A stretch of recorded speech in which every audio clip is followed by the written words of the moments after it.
ನಮಸ್ಕಾರ, welcome to Greeshma creatives. ನಾನು ನಳಿನಿ. ಇವತ್ತು ನಾನು ಕ್ರಿಸ್ಟಲ್ಸ್ನ ಹೇಗೆ ಕ್ಲೆನ್ಸ್ ಮಾಡಬೇಕು ಅಂತ ಹೇಳ್ಕೊಡ್ತಾ ಇದ್ದೀನಿ. ಅದಕ್ಕೆ ಬೇಕಾಗಿರೋದು ಉಪ್ಪು ನೀರು. ಮೊದಲಿಗೆ ಈ ಥರ ಒಂದು ಗಾಜಿನ ಬೌಲಲ್ಲಿ ನೀರು ತೊಗೊಂಡು ಇದರಲ್ಲಿ ಸ್ವಲ್ಪ ಉಪ್ಪು ಹಾಕಿ ಚೆನ್ನಾಗಿ ಮಿಕ್ಸ್ ಮಾಡ್ಕೋಬೇಕು, ಕರಗಿಸ್ಕೋಬೇಕು ಅದನ್ನು.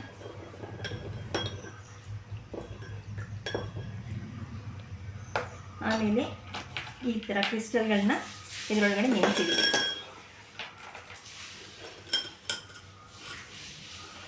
ಈ ಥರ ಒಂದು 2 ನಿಮಿಷ ನೆನೆಸಿ ಬಿಟ್ಬಿಟ್ಟು ಮತ್ತೆ ಇದನ್ನು ರನ್ನಿಂಗ್ ವಾಟರಲ್ಲಿ ತೊಳಿಬೇಕು.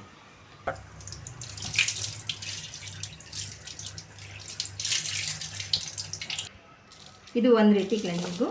ಈ ಥರ ಹರಿಯೋ ನೀರಲ್ಲಿ ತೊಳೆದಾದ್ಮೇಲೆ ಇದನ್ನ ಈ ರೀತಿ ಒರೆಸ್ಕೊಂಡ್ರೆ ಇದನ್ನು ಈಗ ನೀವು ಹಾಕ್ಕೋಬೋದು. ಇನ್ನೊಂದು ರೀತಿ ಅಂದರೆ ಇದಕ್ಕೆ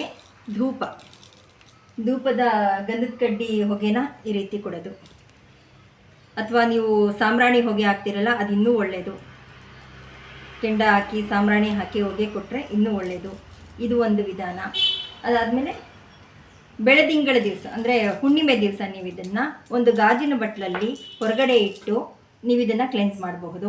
ಅಥವಾ ರೇಖೆ ವಿದ್ಯೆ ಕಲ್ತಿರೋ ಅಂಥವರು ಇದನ್ನು ಹಿಂಗೆ ಕೈಯಲ್ಲಿ ಇಟ್ಕೊಂಡು ಈ ರೀತಿ ಪ್ರೇಯರ್ ಮಾಡ್ತಾ ಇದಕ್ಕೆ ಸಿಂಬಲ್ಸ್ ಹಾಕಿ ರೇಖೆ ಹೀಲಿಂಗ್ ಕೊಟ್ಟು ಸಹ ಇದನ್ನು ಕ್ಲೆನ್ಸ್ ಮಾಡ್ಬೋದು.